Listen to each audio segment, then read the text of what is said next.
Ficas o meu dia. Essa é a minha opinião e eu sei que esse é um vídeo que vai ter gente que vai concordar e vai ter muita gente que já vai chegar, pô, Edgar, você tá maluco, meu Deus, São Paulo não tá jogando nada, enfim.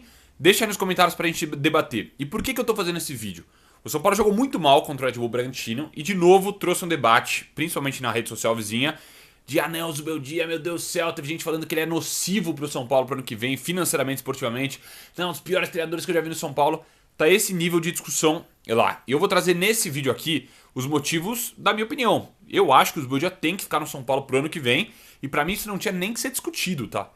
Pra mim não tinha nem que ser discutido. E eu vou falar aqui nesse vídeo por quê. Vou começar com o primeiro ponto.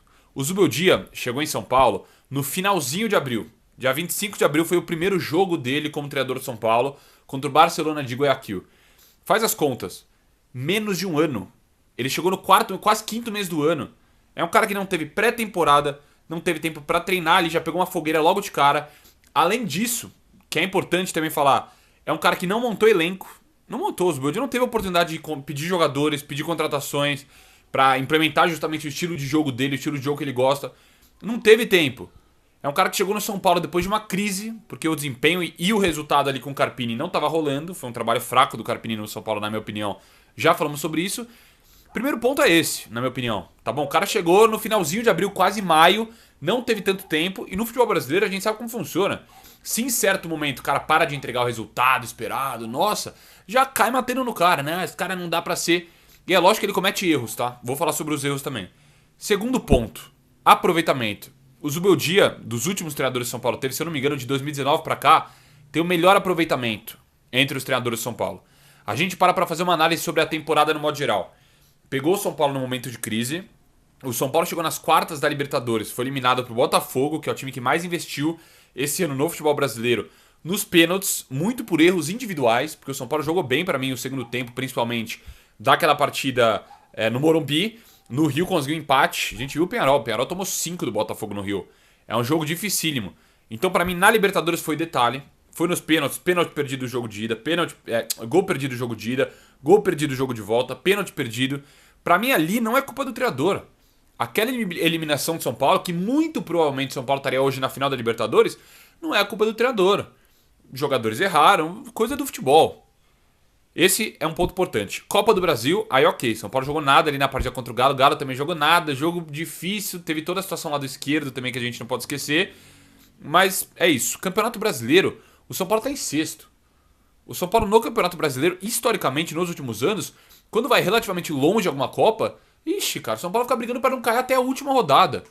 Ano passado, para mim, o bom trabalho do Dorival, o São Paulo foi vencer a primeira partida fora de casa na última rodada contra o Bahia. Penúltima rodada, se não me engano. Foi lá no finalzinho.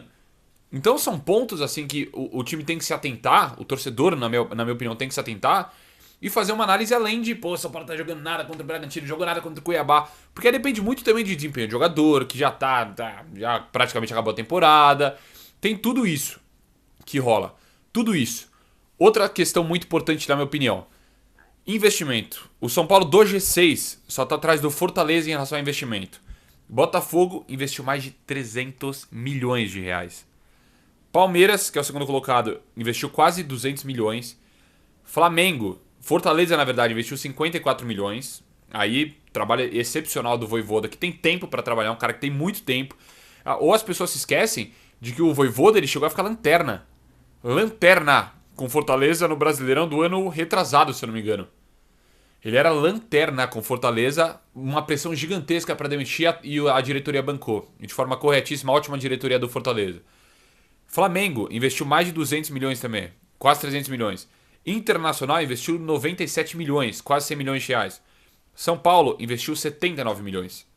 Quase 4 vezes, não, mais de 4 vezes menos do que o Botafogo investiu. Então aí que tá, é uma percepção na cabeça do São Paulino que vê o São Paulo em sexto no Brasileiro e fala, nossa, que ridículo, velho. Esse treinador é muito fraco. Que isso, pô. Para mim, a campanha de São Paulo no ano, no modo geral, não é ruim. Lógico que na Libertadores esperava muito mais, Copa do Brasil esperava chegar mais longe também. Mas, pô, vai fazer o quê? O próprio Palmeiras tá aí. O Palmeiras foi eliminado de Copa do Brasil, de Libertadores. Muita gente já falava, fora Abel, né? Deu pra Abel, tal. Que isso, cara. O cara ali no Brasileiro quase sendo campeão agora de novo. Então, pra mim, é um papo do imediatismo que existe no futebol brasileiro, querer mandar o cara embora. Internamente, é uma informação, todo mundo gosta do cara, Bati um papo com o Rafinha no podcast do Denilson Show, ele fala exatamente isso, que pô, é um cara, pô, tá ali correria, cara, treinamento legal, tudo legal. Vou deixar o trecho aí pra vocês também nos comentários, pra quem quiser acompanhar. E é isso, na minha opinião não tem nem o que pensar, cara. Seria um erro gigantesco ter que começar outro trabalho, outro treinador. Não tem nenhum treinador bom no mercado também, com um salário parecido com o do Zubeldia. Ah, mas o Luiz Castro, 3 milhões de salário, 2 milhões, pô, tá de brincadeira. Então pra mim não tem que ser nenhuma pauta, tá? Eu vou falar dos erros do Zubeldia, mas antes, agradecer a KTO, minha parceira que me acompanha aqui no canal nesse meu projeto.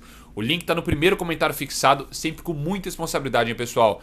Vou apostar no São Paulo contra o Galo. Na minha opinião, o São Paulo vence essa partida. Galo tá totalmente focado na Libertadores na outra semana.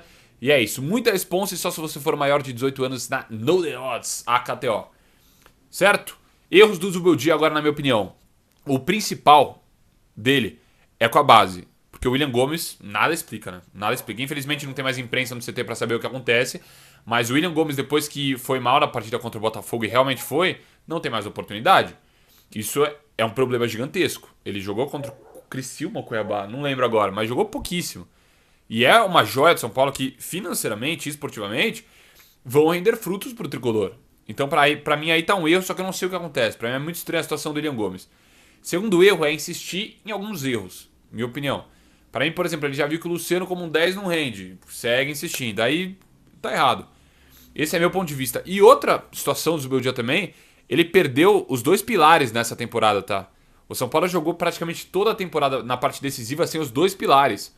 Alisson e Pablo Maia.